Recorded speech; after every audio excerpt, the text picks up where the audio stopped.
Okay, so with everything going on, I still keep constantly getting this question, so I want to keep going over it with you. Is this COVID-19 going to cause a housing crash in our Tulsa Metro area? This is a great visual. I want you to look at this annual home price appreciation. Now, between the 6 years leading up to the recession and the 6 years leading up to what's going on now, 8.6, 6.5, you can see this, but it's high.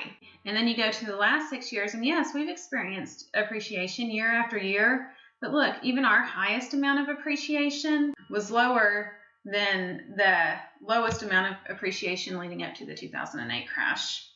And this is just to point out that we don't have excessive appreciation. And this is nationwide, and Oklahoma is always under these numbers anyway. We see a less than average rate of appreciation, but we've still been seeing good appreciation also. Another difference that we see across the country and in Oklahoma is the mortgage credit availability index. So take a look at this with me. The higher the number, the easier it is to get credit. So, back before the housing crash, look at this. It was 900, the score was 900. Super easy to get credit. We had the housing crash and it went way down to what we're seeing today. You can see that it got a little easier. You can see it going up a little bit, but the high score just looks like 200, where it's at 152 today. And we are starting to see here in Oklahoma and across the country, we are starting to see with this, lending standards tighten some previous to what they were. But still, we've been going through this year after year, and it has not been easy to get a mortgage like it was back in 2008. I made a joke that basically they want your firstborn child.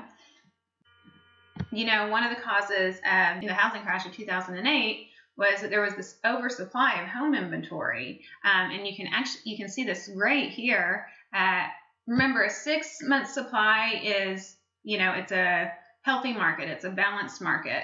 If you're over a 6-month supply, you're in a buyer's market. If you're under a 6-month supply, you're in a seller's market. So as you see, leading up to the 2008 crash, we're at 10, 11, 12, 13 months of inventory. You see this number in 2010, there was still so much inventory, and that's why you had people getting super great deals on homes that you're not seeing so much anymore, because look, that month supply of inventory has gone down so much. So you've got investors competing for homes, you've got first-time home buyers, you've got move-up home buyers, and there's just not a lot of inventory. So nationwide, we're at 3 months.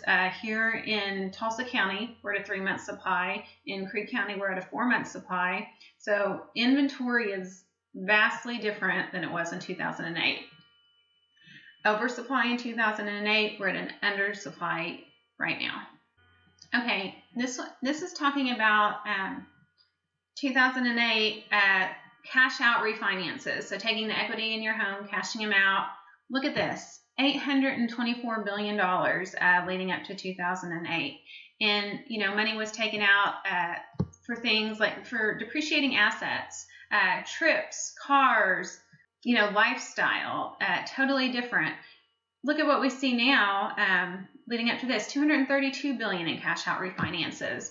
That is just a fraction of what it was leading up to 2008. And, I've seen data too that people are using the cash out refinances to pay for things like college.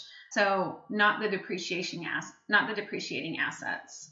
So again, vastly different picture.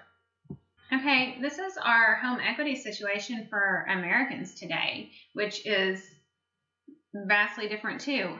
Look at this.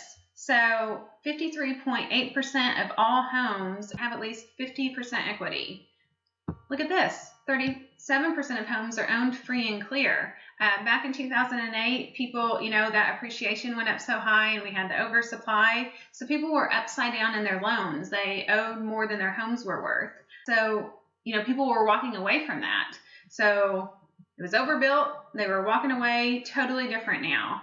Our homeowners have equity. They own their homes free and clear. There's an undersupply of inventory. We are not in a position at all to have massive foreclosures.